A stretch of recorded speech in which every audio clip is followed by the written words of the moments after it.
जो आपको इस कैटेगरी में रख रही है। और जो भी जो एसी रूम में बैठा हुआ है वो बचपन से एसी रूम में बैठता हो सकता है कि वो भी उस सड़क से उठ के आया हो, तो लेकिन केवल से जैसे आप अपना एग्जांपल ले लीजिए कि आपने भी बचपन में क्या क्या काम करे हैं, लेकिन आज अगर आप यहाँ बैठते हैं तो लोग सोचते हैं कि आप बचपन से ही अमीर थे।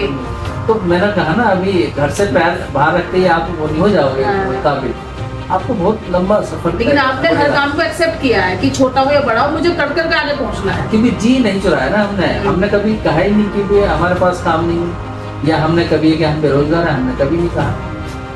इन लोगों को मेरी यही सलाह है कि भाई अपने आप को पीड़ित मत दिखाओ कि हम पीड़ित हैं, हम गरीब हैं, हमें ये परेशानी है। तो जो लोग ये चीज कहते हैं उनके लिए सबसे बड़ा एग्जांपल आप ही हैं कि आप भी ऐसे ही जगह से निकल कर आए हैं। स्टेप बाय स्टेप आपने एजुकेशन पे ध्यान दिया, फिर आपने कॉलेज में प्रोफेसर की जॉब भी करी, और आज के टाइम में आपका कॉलेज भी है, यूनिवर्सिटीज पे भी काम चल रहा है। तो वो सब चीजें स्टेप बाय स्टेप होती हैं। मैं वही कह रहा हूँ कि आपकी परेशानी सिर्फ आपकी शिकायतें हैं और कोई परेशानी नहीं। आपका अपने आप को पीड़ित मान लेना, यही सबसे बड़ी परेशानी आपकी है, वरना तो कोई परेशानी आदमी को परेशान कर ही नहीं सकती। और जब आप मेहनत से जी चुराओगे तो आप परेशान होगे। और काम के अगर आप हो और काम आप करना चाह रहे हो तो कोई भी ऐसी जगह नहीं है जहाँ पर आपकी वैल्यू ना दी जाए या आपको अच्छे सैलरी ना मिल जाए। कहने का मतलब ये है, काम आपकी भूख होना चाहिए। आप पैसे के पीछे मत भागो, आप काम के पीछे फिर पैसा आपके पीछे खुद भागेगा। एग्जैक्टली मेरा वो कहना वही है कि आपकी जो भूख है वो काम की होनी चाहिए, ना कि रोटी। ये तो सभी खाते हैं, लेकिन आपकी भूख अलग जो काम की होनी चाहिए, तभी आप कुछ कहीं पहुंच पाओ। कि मैंने अपने जीवन में यही सीखा है कि आप बस काम पर अपने ध्यान देते जाओ, पैसा पीछे पीछे अपने आप चल कर आएगा। और आप पैसे के पीछे भागोगे अगर तो वो पैसा दूर जाएगा ही और आपकी वैल्यू भी कहीं नहीं होगी। एग्जाम्पल आप ऐसे भी ले सकते हो, आप किसी आदमी के पीछे भागो तो आपके आगे भागेगा।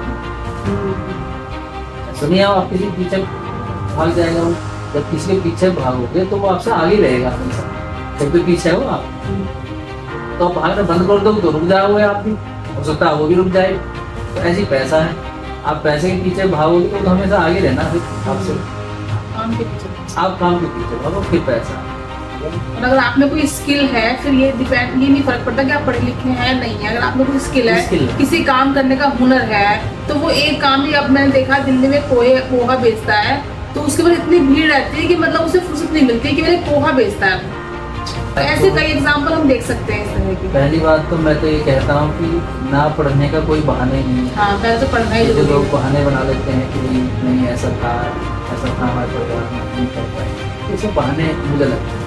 क्योंकि जैसा मैंने पढ़ाई की है, मैं समझता हूँ कि इतना मुश्किल भी नहीं है। अगर आपके अंदर डिवोशन है, आपके अंदर डेडिकेशन है पढ़ने का, तो कोई चीज़ आपको रोक ही नहीं सकती। ऐसा नहीं कि आपको पूरे दिन पढ़ना है, आप 1-2 घंटे ही पढ़ लो, क्वालिटी टाइम ले लो अगर, तो भी आप पास हो जाओगे। अगर कोई बहाना है ही नहीं ना पढ़ने का, कोई भी, ये सब बहाने हैं जो नहीं पढ़ते। सिर्फ इनको अपने आप को पूरी दिखाना है, अपने आप को जो है कमाना है, और फिर दुखी भी रहते हैं कि हाँ हम दुखी। तो जब आप पढ़ाई लिखाई नहीं करोगे, कोई स्किल नहीं करोगे, तो आप दुखी रहोगे। फिर आपको रोना नहीं है किसी के आगे, फिर आप रो क्यों रहे हो? फिर शिकायतें नहीं होती है। फिर आपने जैसा अपने आप को बना लिया तो वैसा आप रहोगे, आप तो हो गए वैसे, क्योंकि आप जैसे हो आपने ही बनाया अपने आप को वैसा। अब आप वैसे हो गए हो, अब आप शिकायत नहीं कर सकते। वो गलत है शिकायत करना।